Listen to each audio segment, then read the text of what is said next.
Olá, meus queridos alunos do nono ano, tudo bem com vocês? A nossa aula de hoje é sobre o capítulo 7, a arte da performance e suas conexões. Acompanha lá no livro de vocês, página 76, tá bom? Aqui nós temos duas imagens, certo? Duas performances diferenciadas. Nessa primeira imagem, observe que a artista está sendo suspensa, certo? Por cordas e é como se tivesse água aqui, é como se fosse água caindo dela. Na verdade, eu penso, a minha interpretação é que essa água tá fazendo com que ela levite, entendeu? E aqui já são as pessoas apresentando com galhos de árvores, certo? Então são performances diferenciadas. No livro de vocês têm uma outra imagem, que é sobre uma performance numa galeria de arte. Então tem um homem tem um artista com tambor, certo? Então vocês podem estar dando uma olhada aí. Daí tem os questionamentos para vocês. Você já assistiu alguma performance de rua ou em espaços convencionais, como museus, galerias de arte, teatro, certo? Você acha que as performances podem ser realizadas em outros espaços diferentes desses espaços convencionais? O que vocês acham? Pensem um pouquinho. Voltando àquela questão que eu joguei agora para vocês, se você já viu alguma performance, alguma manifestação artística nas ruas, olha só essas imagens. Aqui nós temos um pirófago, no caso um malabarista que utiliza o fogo para fazer esses malabares, tá bom? Na próxima imagem nós temos mágicos de rua, tá fazendo truque com cartas, certo? Aqui vocês têm malabares também, só que aqui eles já estão usando os bastões, pinos, ou qual é o outro nome que eles dão, que é como se fosse aqueles cones do boliche, certo? Bastões, pinos. Aí ele tá aqui no monociclo e vão jogando um pro outro. A gente já viu essas apresentações, inclusive em outros espaços, como circo, é possível, mas já foi visto na rua, certo? Aqui nós temos os mímicos aqui na nossa região. Eu particularmente nunca presenciei uma apresentação de mímicos na rua aqui em Bragança, mas eu já vi uma vez em Belém, já vi uma vez em Castanhal, então é bem interessante como eles fazem, que eles vão seguindo as pessoas e vão imitando as pessoas, é bem legal. E por último nós temos a estátua viva, certo? Eles fazem assim, eles se personalizam de algum personagem, de alguma celebridade ou algo do tipo, ou até uma pessoa comum, e ficam lá parados para tirar foto, e à medida que as pessoas vão chegando perto, eles vão se mexendo. É bem interessante. No caso dessa imagem, ele está representando Mozart, ok? Então são manifestações artísticas de rua, tá? Vamos lá, o surgimento da performance. Acompanha lá no livro, página 77. Surgiu na década de 60 em meio aos movimentos artísticos da arte pop, minimalismo e da arte conceitual, certo? Suas origens estão ligadas aos movimentos de vanguarda, aqueles que a gente estudou no capítulo anterior, dadaísmo, surrealismo, certo? E o construtivismo. Esses movimentos foram no início do século XX. Nós temos aqui como uma das primeiras performances realizadas foi do grupo Fluxus na década de 1960. Criado em 1961 na Alemanha, formado pelos artistas Joseph Beuys e Wolf Vostell, da Alemanha, Nam June Paik, coreano, Ben Vautier, francês, e Yoko Ono, japonesa. No caso, esse grupo Fluxus, ele misturou artistas de diversas partes do mundo. Eles defendiam que todos deveriam compreender a arte visando uma revolução cultural, social e política. Então era essa a intenção deles quando eles faziam as suas performances artísticas. Falando aqui um pouquinho sobre a questão da vanguarda, as vanguardas influenciaram e impulsionaram outros movimentos artísticos e apresentaram novos modos de produção e de manifestações, questionando sempre o papel da arte na sociedade e buscando a libertação da arte e a ruptura com as tradições artísticas e culturais existentes até então. Ou seja, quando surgiu a vanguarda lá no dadaísmo, surrealismo e construtivismo, eles vieram para quebrar um padrão, certo? Quando a gente vem, por exemplo, se vocês observarem, voltarem lá no capítulo anterior e observarem as obras dadaístas, as obras surrealistas que tem lá, elas são completamente fora daquele padrão estético do certinho, dentro da linearidade, dentro do quadrado. Então ela quebrou completamente, a vanguarda quebrou esse padrão. Então vem daí outros movimentos artísticos surgem depois, como a performance, com o pop art, arte pop, o minimalismo e a arte conceitual, entre outros, certo? Acompanha lá. Essa imagem aqui, olha lá, é uma obra do grupo Fluxus, do grupo artístico Fluxus, que é a anti-arte e o absurdo, certo? Eles tinham um teor provocativo e crítico. Eles sempre provocavam, como eu falei na imagem anterior, no slide anterior, eles queriam provocar a criticidade do público. Então, as obras deles eram inclusive consideradas por alguns críticos como profana, fugindo completamente daquela questão do belo, do lindo, como a gente vê lá nas artes gregas, e a arte deles fugia completamente disso. Então foi considerado por alguns críticos como uma arte profana. Vocês podem pesquisar na internet depois outras obras desse grupo artístico Fluxus. Tem umas obras bem interessantes lá. No livro de vocês tem essa imagem aqui. Essa imagem foi da 17ª Bienal de Arte em São Paulo, 1983, onde eles dedicaram uma ala inteirinha somente às obras do grupo Fluxus. Acompanha lá no livro que tem a descrição do que está aqui na parede, certo? Olha lá. O nome dessa obra é Exercício do Ego, número 3, de Ben Vautier. Na parede, atrás da sua cama, estava escrito: produtos, produtos por toda parte, produtos de arte. Que posso fazer? Por que fazer? Pela glória? Por que a glória? Pelas meninas. Fluxus talvez preferisse não arte, anti-arte ou vida-arte, mas talvez sejamos todos corruptos também. Por isso estou dormindo, hoje, dia 14 de outubro. Então era essa imagem que eram essas as palavras que estavam dispostas aqui nessa parede, tá bom? Acompanha lá, gêneros de performance, a arte pop. Surgiu na década de 50 e 60 na Inglaterra e nos Estados Unidos.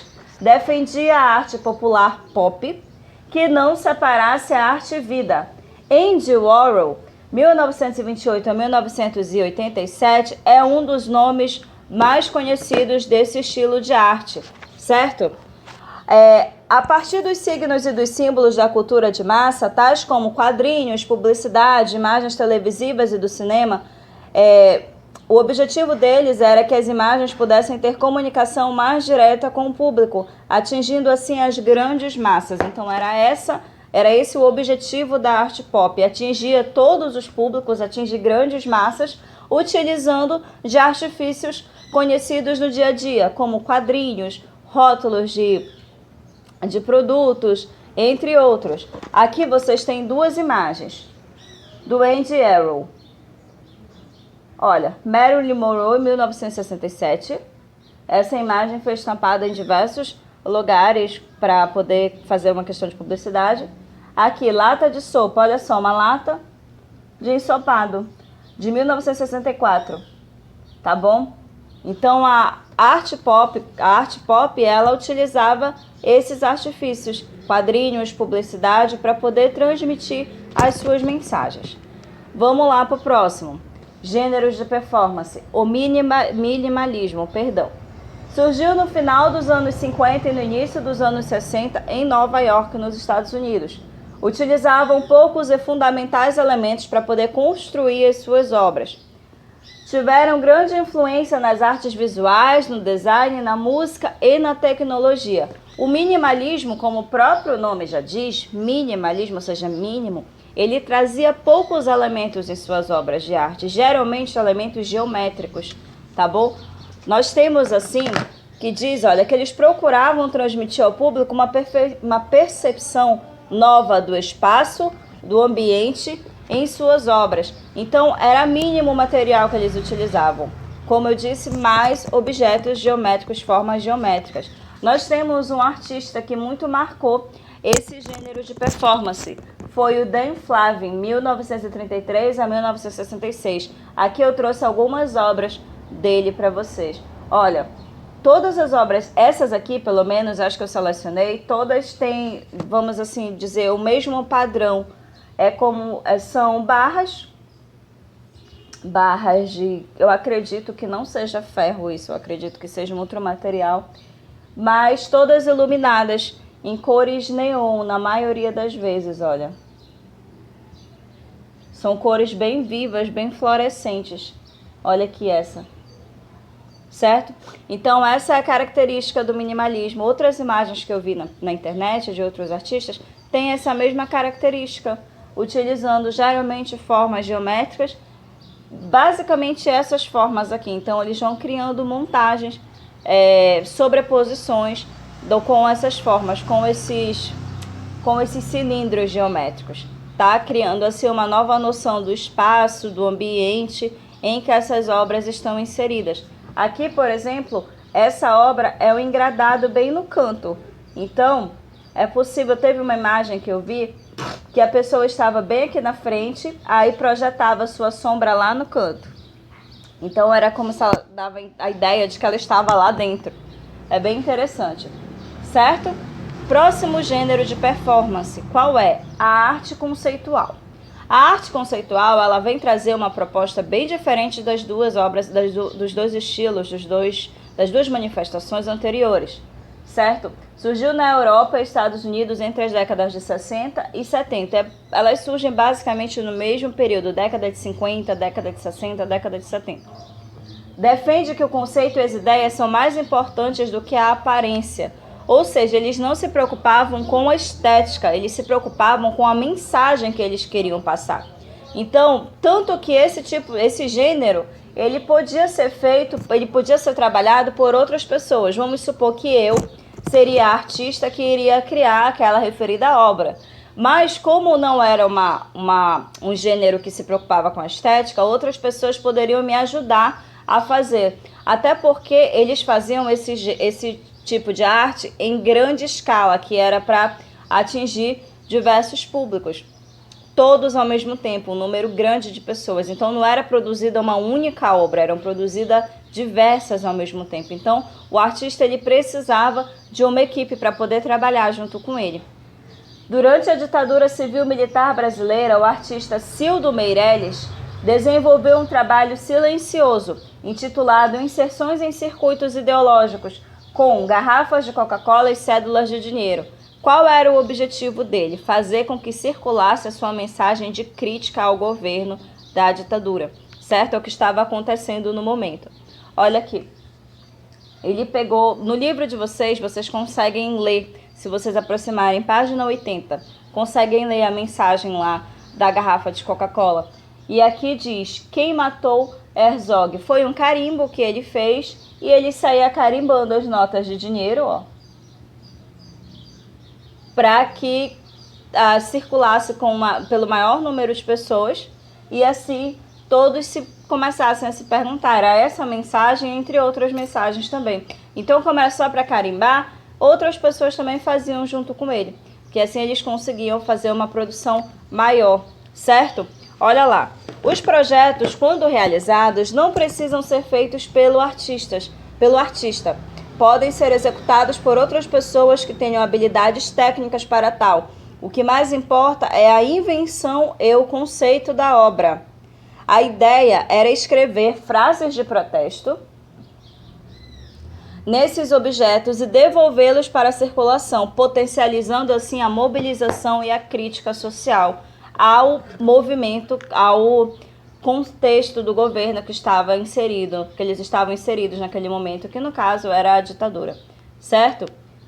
O início da performance no Brasil. Uma das primeiras manifestações performáticas aconteceu nos meados dos anos 50, lembra lá, década de 50, 60 e 70? Quando o artista Flávio de Carvalho, 1899 a 1973, andou pelas ruas do centro de São Paulo vestido de saia verde curta e uma blusa de manga curta amarela e também sandálias de tira. Nos anos 60, Hélio Oiticica, 1937 e 1980, criou os parangolés. Foi esse o surgimento da performance aqui no Brasil. Lá no livro de vocês, na página 81, vocês têm as imagens. Aqui, ó. O parangolé consiste em tecidos grandes e bem coloridos, costurados no corpo. No corpo não, desculpa, na roupa, costurados um no outro, tá? E assim, ele provoca essa sensação de que são várias cores se mexendo, mas só faz sentido quando a pessoa utiliza dançando. Então, se eu pegar todos esses tecidos, colocar em mim e ficar parada, não vai ter efeito nenhum. Ele só tem efeito, só tem sentido se a pessoa estiver se movimentando, estiver dançando, girando principalmente, certo? E aqui a performance do Flávio, que foi a saia verde e a blusa de manga com uma gola. O objetivo dele era fazer uma crítica à moda que estava sendo incutida na Europa, sendo uma região quente. Então, era uma roupa quente e era essa moda que estava sendo lá propagada no continente europeu e assim trazida também para cá, para o Brasil. Tá? Falando aqui do parangolé. São estruturas coloridas, certo? Que quando vestidas sugeriam movimentos e outros comportamentos do corpo, como define o artista Hélio Oiticica. Elas só faziam sentido quando eram vestidas por alguém que se movimentasse, preferencialmente dançando. Os parangolés foram inspirados na dança e na música da escola de samba carioca, Estação Primeira de Mangueira, certo? Então assim surge a performance no Brasil. Atividade, certo? Vocês vão assistir a vídeo performance de Andy Warhol com o link disponível na página 78. Depois que vocês assistirem, vocês vão fazer no portfólio de vocês uma análise sobre essa vídeo performance. Essa análise é por escrito, certo? Daí, o que acontece? Essa vídeo performance é sobre... Ele passa uma mensagem sobre as redes sociais, sobre a comunicação, sobre os reality shows, então é bem interessante. Aqui, entrega, prazo até 22 de junho. Se organizem para entregar os trabalhos na data certa, por favor, tá? Porque vai ficar muito mais fácil para todos vocês, por uma questão de não haver acúmulo de tarefas, e também para mim, porque eu preciso corrigir, eu preciso lançar, tá? Porque assim vai acontecendo a nossa segunda avaliação. Tudo bem? Eu espero que vocês tenham gostado da aula, que todos vocês tenham entendido. Vocês podem estar lendo o livro de vocês, deem uma lida, porque daí vocês vão sabendo um pouquinho mais sobre esse conteúdo, tá bom? Uma outra questão, eu vou disponibilizar para vocês os links que estão no livro de vocês. Esses links vão completar o assunto. Vai ser disponibilizado no grupo, tá? Eu fiz uma lista com todos os links e vou disponibilizá-la para vocês. O único link que não está disponível é o link da página 78, que é o dessa atividade. Mas é porque ele está aí no livro de vocês, bonitinho, para vocês poderem acessar, tá bom? Eu espero que tenham gostado. Até a nossa próxima aula. Tchau!